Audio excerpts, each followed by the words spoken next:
She said she was with her friend, but that friend was standing right next to me. And in that second, I knew something in my life had just snapped. I never thought a diamond would teach me how fragile love is. My name's Daniel. I'm 31. 2 months ago, I walked into a small jewelry store with Maya's best friend, Jess, to pick an engagement ring.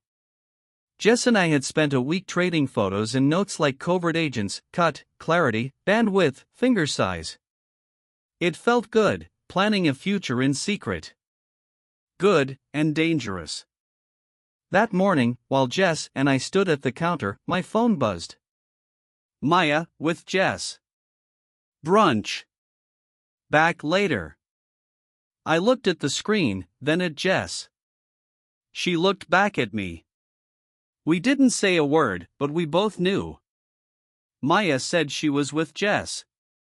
But Jess was with me. Maya came home around 4, warm and talkative. Her hair smelled like a cafe I'd never been to.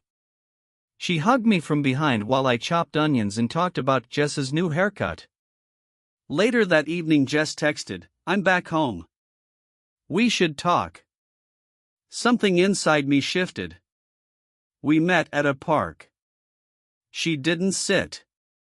"I don't want to do this to you," she said, "but you can't propose into a lie."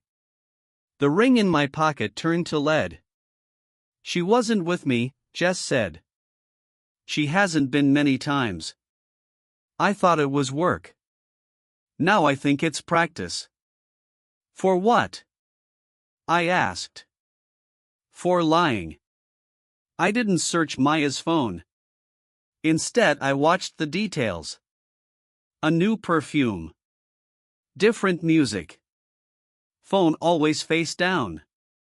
Names that didn't match stories. Places that didn't match time. A week later she said she'd be with Tara. Tara posted an Instagram story from a pottery class in another city. I screenshotted it and closed the app. I would not propose into fog. Jess did something reckless and kind. She shared her location and wrote, "If you need me, not to be alone." Maya kissed my cheek at 6. Said she'd be back by 10. At 7:12 a.m. rideshare charge hit our joint card destination, a downtown hotel bar. I drove there without a plan. The bar was dim and expensive, full of pretending. She sat at a corner table with a man I didn't know. He touched her hand. She didn't pull away. There are two ways to watch a life end, with a scream or in silence. Mine ended in silence. I walked out. I left the ring box on our table.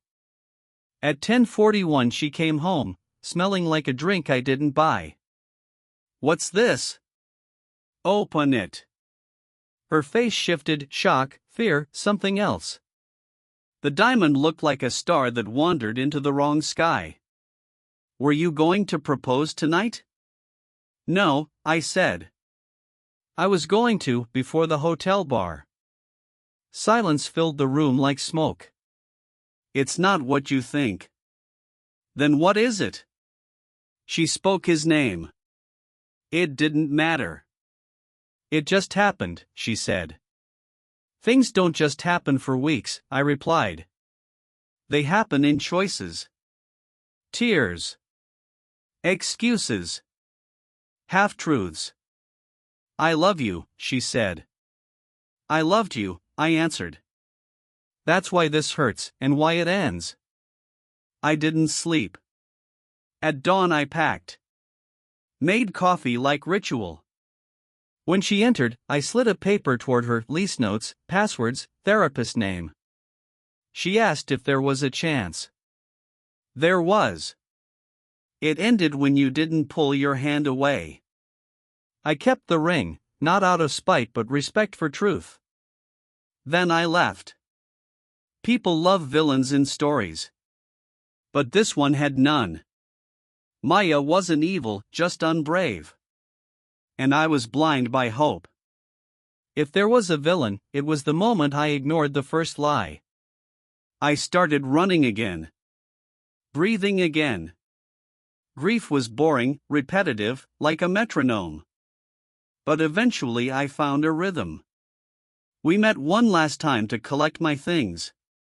She stood by the same table.